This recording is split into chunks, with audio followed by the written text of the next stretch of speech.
आने वाली है भयंकर सुनामी। समुद्र में उठेगा ऐसा उबाल जो लोगों के लिए बन जाएगा काल। आखिर ऐसा क्या होने वाला है और कहां होने वाला है, इसकी भविष्यवाणी पहले ही हो चुकी है।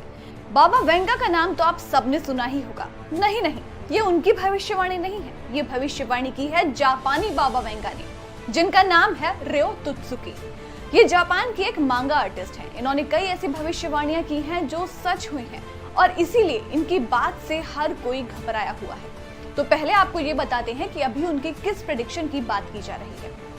जापानी बाबा वेंगा कही जाने वाली रियो ने प्रेडिक्ट किया है कि जापान में इस साल जुलाई में एक ऐसी आपदा आने वाली है जो कभी किसी ने नहीं देखी होगी। उनका दावा है कि जापान में एक भयानक सुनामी आएगी जो भारी तबाही का कारण बनेगी। जापान और फिलीपींस के बीच समुद्र में एक ऐसी दरार पैदा होगी जिसमें से ये सुनामी निकलेगी। इस दौरान समुद्र उबलने लगेगा और ऊंची ऊंची लहरें उठने लगेंगी। ये लहरें 2011 के तोहोकू सुनामी से भी 3 गुना ऊंची होने वाली है। इस कदर कि मानो समुद्र के नीचे कोई ज्वालामुखी फटा हो या फिर कोई भयंकर भूकंप आया हो। ये एक ऐसी प्राकृतिक आपदा होगी जो भयंकर तबाही का कारण बनेगी। अब इस भविष्यवाणी का असर ऐसा हुआ कि टूरिस्ट ने अभी से जापान के टिकट्स कैंसिल करना शुरू कर दिया है। ट्रैवल एजेंसीज को इससे बड़ा झटका लगा है और खास तौर पर हांगकांग में जापान की बुकिंग्स में 50% का डिप आया है। इस प्रेडिक्शन से डरकर लोग अपने जापान के प्लान्स कैंसिल कर रहे हैं।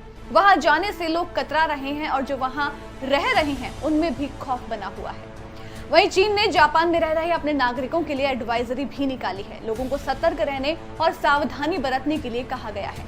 वहीं जापान की बात करें तो उसने इस स्पेसिफिक आपदा पर कोई एडवाइजरी तो नहीं निकाली है। हालांकि वो लगातार अपने नागरिकों को इस बात का भरोसा दिला रहे हैं कि किसी भी आपदा के लिए उनका देश पूरी तरीके से तैयार है। अब वहीं कुछ सवाल ये भी हैं कि आखिर इस भविष्यवाणी को लेकर लोगों में इतना खौफ क्यों है।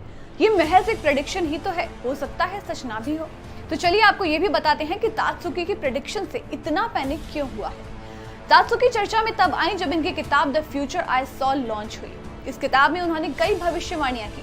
हालांकि पहले तो इस पर लोगों ने ज्यादा ध्यान नहीं दिया, मगर जैसे जैसे ये सच होती गई वैसे वैसे लोगों को इस पर यकीन होता गया। तात्सुकी की कुछ बड़ी प्रेडिक्शंस की बात करें तो उन्होंने साल 2011 में आए भूकंप और सुनामी के बारे में पहले ही बता दिया था। जापान में आई इस भयानक आपदा में 18,000 लोगों की जानें चली गई थी। इसके अलावा 1995 में आए कोब अर्थक्वेक और legendary queen frontman Freddie Mercury की डेथ के बारे में भी उनकी किताब में जिक्र किया गया था। इस तरह की उनकी बातें सच हुई तो लोग उनकी बात पर भरोसा करने लगे और उनको जापानी वेंगा कहने लगे।